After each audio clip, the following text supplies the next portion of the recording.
దేవుడా, మా అమ్మ ఆరోగ్యం బాగుండేలా చూడు. ఆపరేషన్ చేయకపోతే మీ అమ్మ బతకడం కష్టం వర్ష.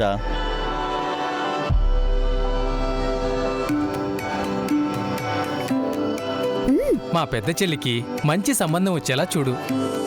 కట్నం కింద ఫ్లాట్ ఇస్తే మీ సంబంధం చేసుకుంటాం, లేదంటే వేరే సంబంధం చూసుకుంటాం. పంతులు గారి అప్పు తొందరగా తీర్చేయాలి. కర్మ కర్మ, చిన్న చెల్లిని పెద్ద చదువులు చదివించేలా చూడు. College fees. నాకు మంచి ఉద్యోగం వచ్చేలా చూడు. అన్నీ దేవుడే చేస్తే నువ్వేం చేస్తావు వర్ష? ఇలా అడ్డంగా వచ్చి అడ్డమైన ప్రశ్నలు అడిగే వాళ్ళకి సమాధానం చెప్పాలి కదా పద్మగారు. క్షమించమ్మా, నాకు బాకీ ఉన్న డబ్బుల కోసం తిప్పలు పడుతున్నాను, ఏమీ అనుకోకే.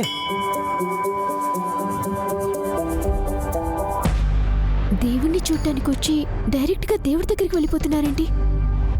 ఏ